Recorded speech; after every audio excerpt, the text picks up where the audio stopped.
Good evening, my name is Leoric Silverbloom, and I'll be your host for tonight. Tonight we'll talk about Dungeons & Dragons build for Calliope Mori. And for those that haven't yet played the game, then maybe it will help you to visualize her powers and abilities better. I made this video to celebrate her music release and her birthday, but since that's only a few days away from our planned release, then there's no way me and Huginn can cram it in just few days. So we decided to say fuck it and stick with our bi-weekly release schedule. Well, I guess it is clear by now that I respect her and I look up to her, and this is my way of showing that. Well, let's save the gushing and me fanboying for the outro of this video. For now, let me show you the concept of this build, the class features, and some signature spells that the character might use in D&D 5e.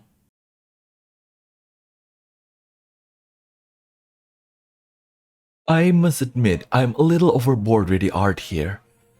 I made a full colored version, but ends up only using the line art because it fits the feel of the sheet better. But whatever, if you like some of the art like that thing on the thumbnail or the kazoo skulls over there, then you can download it from the description below. I don't know, maybe you want it as a tattoo or something, I sure does. So, we're going to talk about my choice of the basic stuff like her race, background, classes, and subclasses, before we dive in deeper on each individual component. She's a human because, well, let's be honest, she looks human. And in this build, we're going to use variant human that lets you take a feat at the start.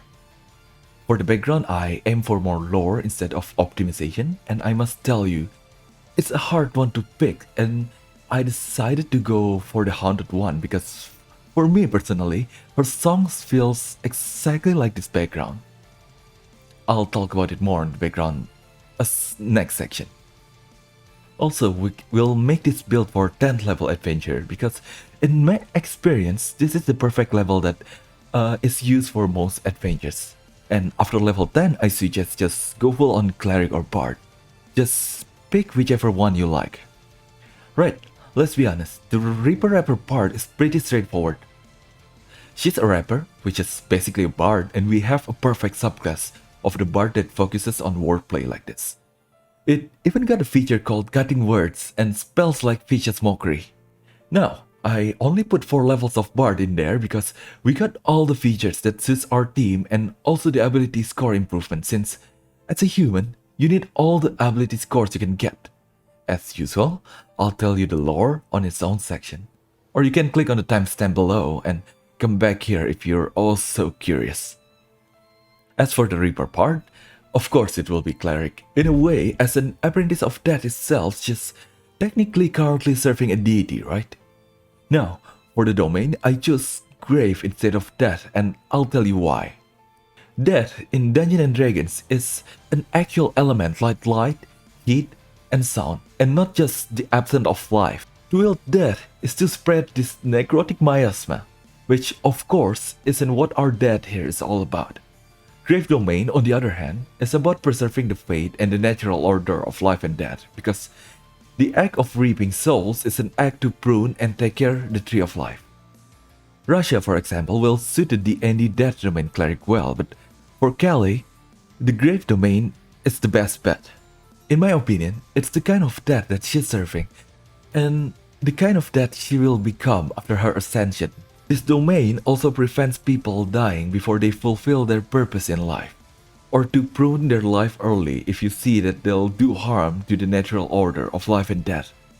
This combination of this kind of bard and cleric makes her a perfect support in battle and allow her to control the battlefield by buffing allies and weaken her foes. Well, that said, let's talk into more details about it.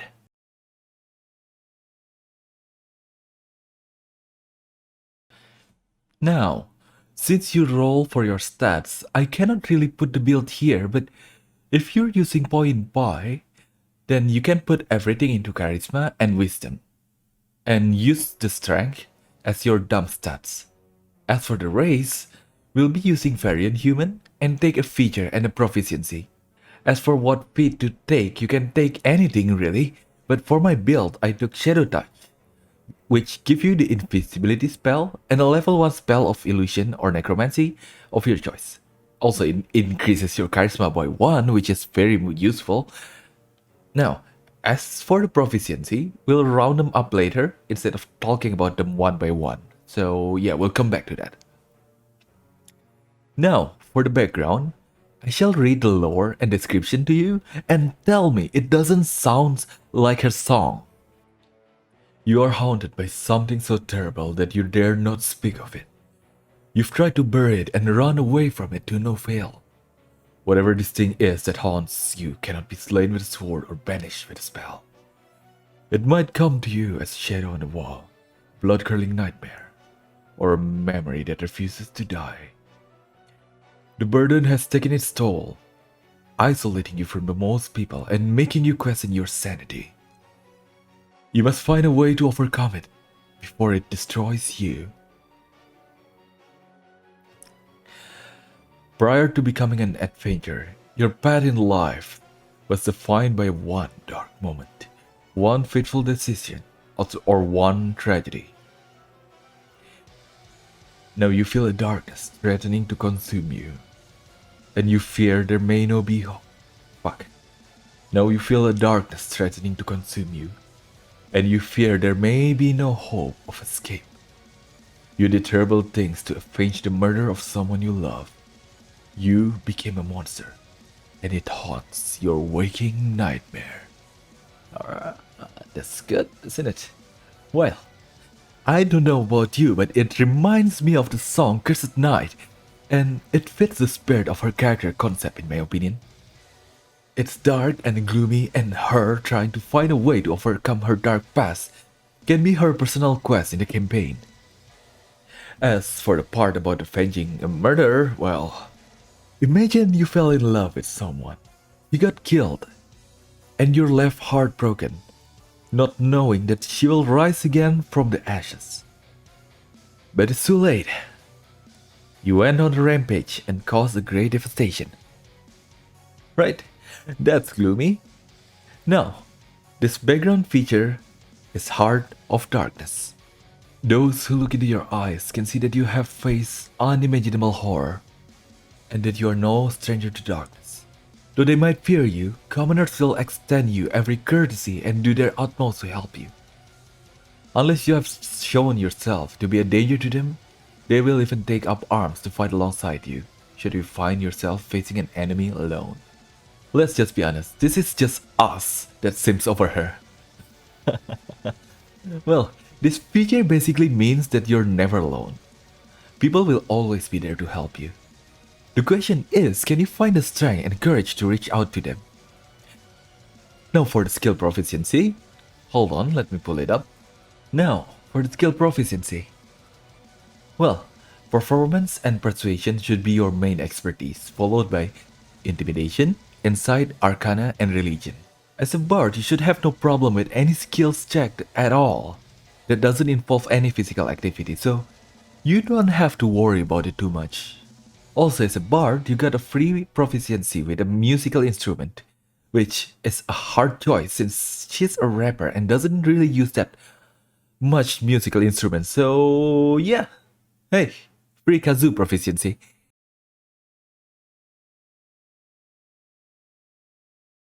God of the Grave, watch over the line between the life and death. To these deities, death and afterlife are a foundational part of the multiverse working. To resist death or to desecrate the dead's rest is an abomination. Deities of the grave include Kalimphor, Ouijas, the ancestor spirits of the Undying Court, Hades, Anubis, and Osiris. These deities teach their followers to respect the dead and to pay them due homage. Followers of these deities seek to put restless spirits to rest, destroy the undead wherever they find them, and ease the suffering of dying creatures. Their magic also allows them to stave off a creature's death, though they refuse to use such magic to extend a creature's lifespan beyond its mortal limits. As Death Jr., those flavor text suits her. We talk about how death is there to keep the balance of life, and it shows in the lore here. With the subclass, your allies will not die in battle. I can guarantee you that. Also, your abilities will keep them away from death's door, and your healing spell will rise them back up. So that's it. Now, let's talk about abilities. And I'll just summarize the effect because if I read them one by one, it will be an hour-long video. And as much as I love my own voice, I think it's too much of a good thing. And yeah, it's not necessarily good. If you want to read the abilities yourself, you can just pause the video. Okay, so Circle of Mortality is straight up broken. So in Dungeons and Dragons, if you hit 0 hit points, you'll go unconscious and will bleed out eventually, unless the dice god spared you and you'll stay unconscious for indefinite amount of time. Spare the Dying does what it says on the tin.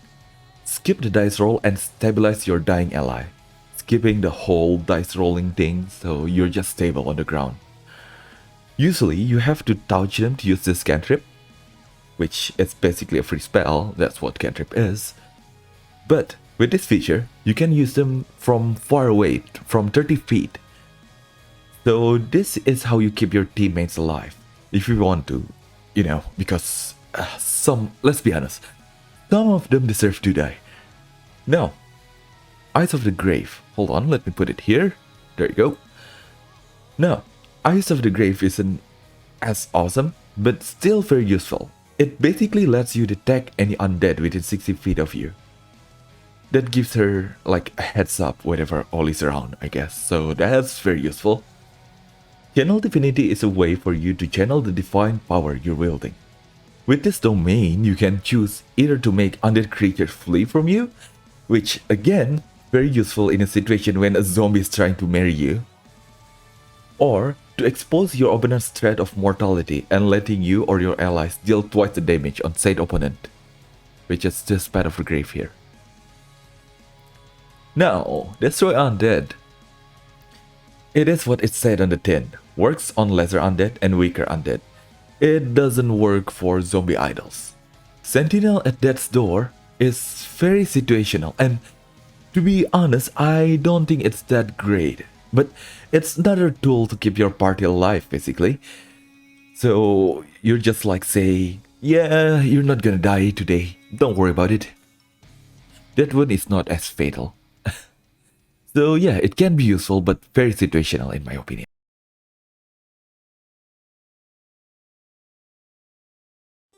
Bards of the College of Lore know something about most things, collecting bits of knowledge from sources as diverse as scholarly tomes and peasant tales. Whether singing folk ballad in tavern or elaborate composition in royal courts, these bards use their gift to hold audience spellbound.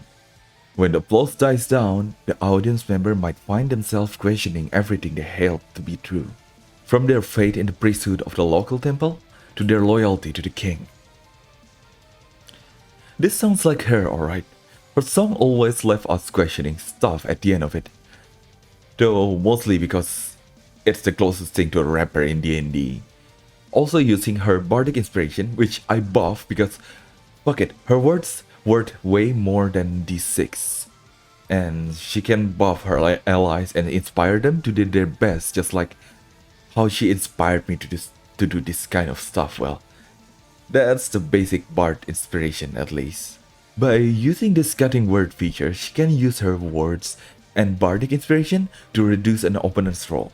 Let's face it, she can definitely wrap her words in thorns and barbed wire. It caused the opponent to doubt themselves. Anyway, yes, we can flavor it so she's using her words and wits to influence the battle by buffing allies and debuffing foes. Like, this is a perfect flavor win. Also, Song of Rest, which increases the effectiveness of short rest. This is just a bonus feature. Take it as it is. As I said before, as a bard, her skill checks are not a problem at all, since you got all the kind of skill proficiency boosting features. So yeah, that's a bonus.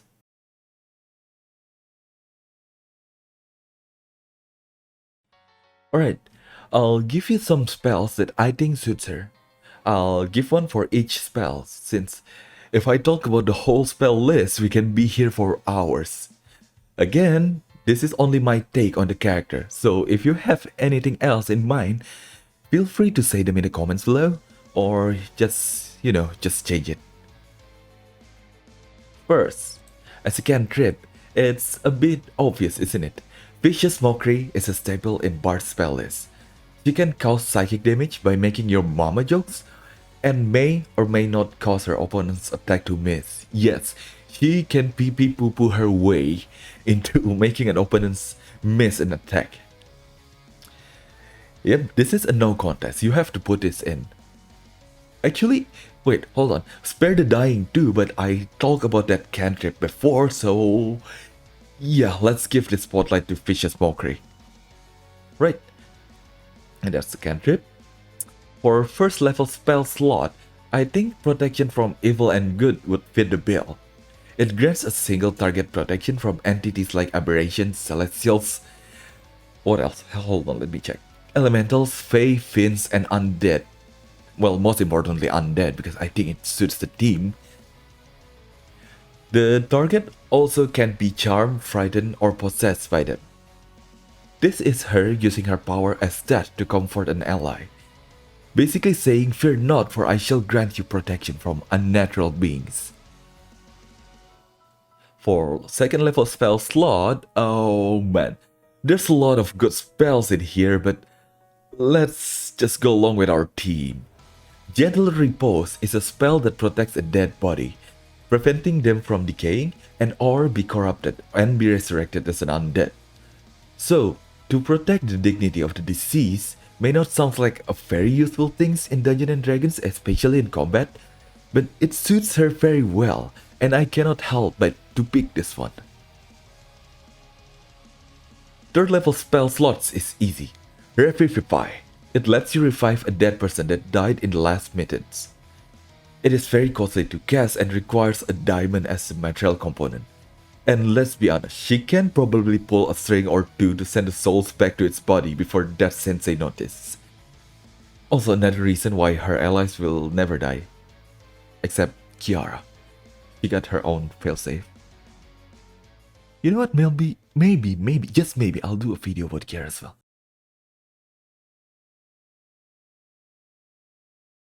Well, that's that. Man, I really respect Callie and I can only hope that this video can do her justice. I told Huginn to make this video our best video yet, and I believe in him. Anyway, yeah, congrats for Callie. This video is a fun one because I made a lot of art and stop torturing myself for this. You know what? Maybe I can make this kind of video for the whole Holomyth if you're interested. And man, can you imagine a campaign with them as adventures? Oh god. So yeah, maybe I'll do that. We'll see. So yeah, that's that. Good night.